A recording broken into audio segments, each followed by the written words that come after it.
Salam sejahtera bagi kita sekalian.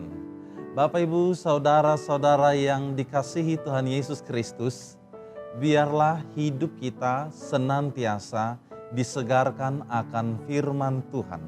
Sebelum kita mendengarkan firman-Nya, kita puji Tuhan, kita bernyanyi.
Kita berdoa.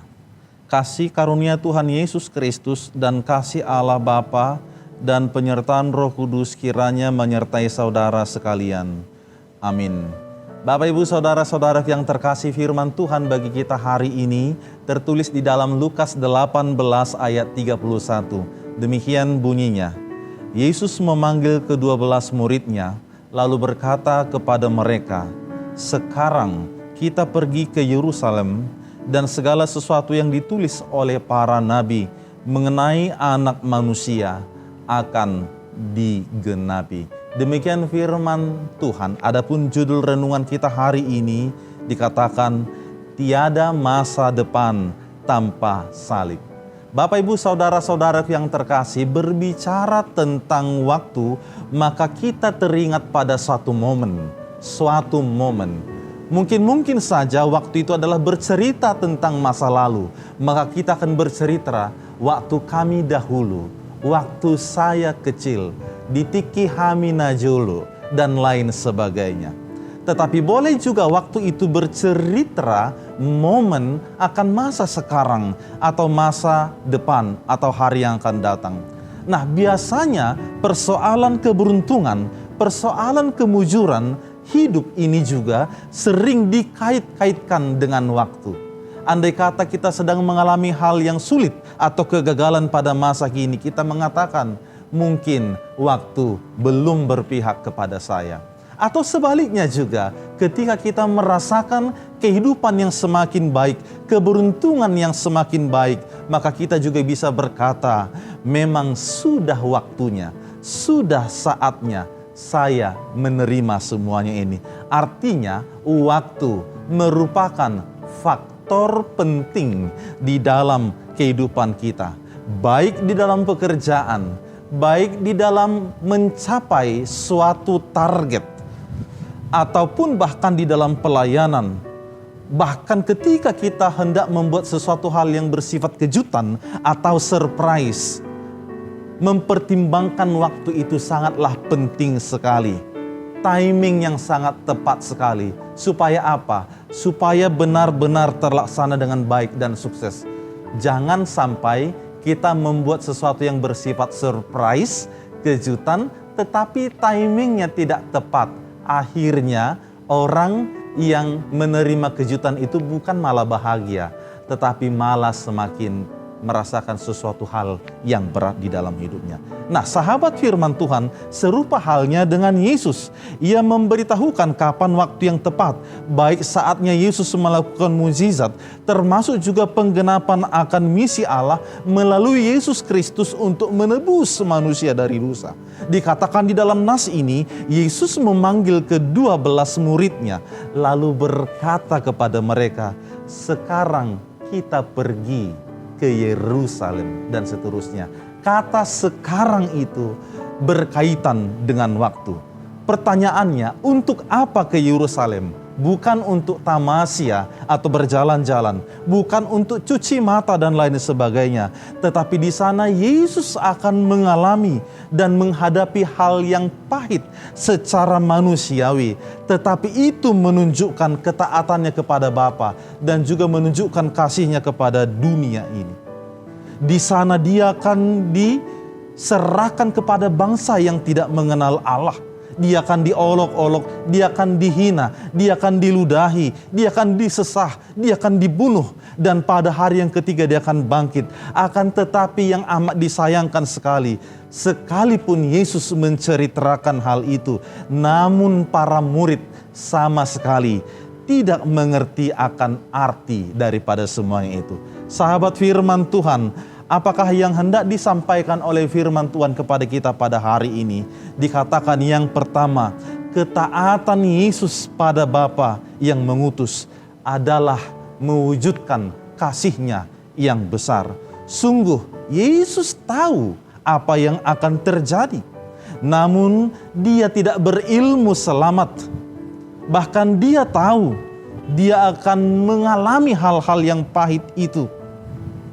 Tetapi tidak seperti yang dikatakan oleh orang-orang lain pada ketika itu yang menganggap itu adalah suatu kebodohan. Tetapi inilah bukti ketaatannya sekalipun itu pahit. Yesus menghadapi semuanya karena dia taat kepada Bapa. Karena ingin menggenapi apa yang telah tertulis. Saudara-saudaraku, itulah wujud akan kasih Yesus yang sungguh-sungguh berharga. Yang sungguh-sungguh berarti. Supaya apa? Supaya kita beroleh keselamatan. Supaya kita tidak berakhir kepada kebinasaan. Maka biarlah itu menjadi sesuatu yang amat berharga di dalam kehidupan ini. Kalau bukan karena Yesus, maka kita akan binasa atau tidak berarti. Karena salibnya, maka kita menjadi hidup. Maka teladanilah ketaatan Yesus ini. Ketaatan itu membawa era yang baru. Ketaatan Yesus itu membawa keselamatan. Ketaatan Yesus itu membuahkan kehidupan yang sungguh-sungguh berarti dan kepada arah yang pasti. Yang kedua adalah kenallah apa maksud Allah di dalam waktu yang kita jalani. Jangan seperti para murid itu yang sama sekali tidak mengerti akan apa rencana Allah. Apa dibalik daripada yang akan atau yang sudah diceritakan oleh Yesus itu. Sekalipun hari-hari mereka bersama-sama dengan Yesus, ternyata hati mereka jauh dari Yesus. Sehingga mereka tidak mengerti apa yang disampaikan ketika itu. Nah, Bapak Ibu Saudara-saudara, terkadang kita sulit untuk memahami apa maksud Allah di dalam waktu, di dalam situasi, di dalam keadaan, di dalam pergumulan yang kita hadapi. Terkadang kita tidak sabar kapan Yesus datang menolong kita, sehingga di dalam penantian itu kita gelisah dan kebingungan. Bahkan ada orang yang kesal, ada orang yang marah, yang menganggap bahwa Yesus tidak peduli. Padahal segala sesuatu itu bukan kita nilai berdasarkan waktu kita, tetapi di dalam kehendak Tuhan. Maka bersabarlah, kenallah apa maksud Allah di dalam setiap waktu yang kita hadapi, agar hidup ini menjadi berguna bagi sesama, terlebih-lebih berguna bagi Allah. Jangan putus asa. Dan yang ketiga dikatakan, inilah yang terakhir, hadapilah kenyataan. Hadapilah kenyataan hidup ini. Yesus tidak menghindar, tetapi menghadapi kenyataan itu untuk suatu masa depan, untuk suatu kehidupan yang semakin baik. Saudaraku, jangan biarkan hidupmu terlalu lama di dalam persoalan-persoalan masa lalu, tetapi lihatlah masa depan. Kehidupan kita bukan ditentukan oleh yang disebut dengan past oriented atau masa lalu, tetapi future oriented. Kehidupan kita bersama dengan Yesus di depan.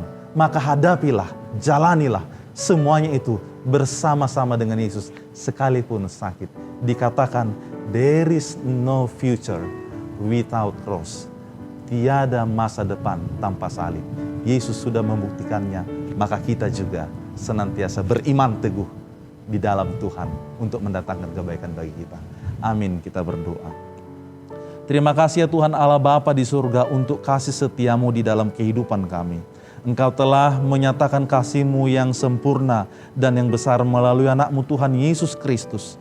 Sekalipun Ia mengalami masa-masa yang mendatangkan penderitaan, tetapi itu adalah membuktikan kasih yang sempurna, keselamatan bagi kami, supaya kami juga tidak menyerah di dalam berbagai persoalan kemulut yang ada, tetapi kami hendak berjalan ke depan bersama dengan Tuhan, sebab di sana Tuhan sedang merancang dan menyediakan yang terbaik kepada kami. Biarlah pada hari ini, melalui renungan ini, hati kami, iman kami semakin diteguhkan, agar tetap setia, agar tetap taat kepada Tuhan, dan agar tetap membuktikan kasih setia kami terhadap sesama, terlebih-lebih terhadap Engkau. Mampukan kami di dalam tuntunan Roh Kudus-Mu, melakukan berbagai aktivitas kami untuk tetap memelihara teguh iman kesetiaan kami kepadamu. Sertai seluruh saudara-saudara kami yang menyaksikan renungan ini. Biarlah Tuhan yang senantiasa menjadi jawaban atas segala sesuatu kebutuhan mereka. Terpujilah Engkau ya Tuhan Yesus. Terimalah doa kami ini. Amin. Baik Bapak Ibu Saudara-saudara, mari kita tetap melakukan aktivitas kita dengan senantiasa mematuhi protokol kesehatan. Yang pertama, setia selalu dengan tekun mencuci tangan.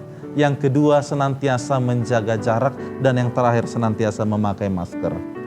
Tuhan memberkati kita semuanya. Shalom.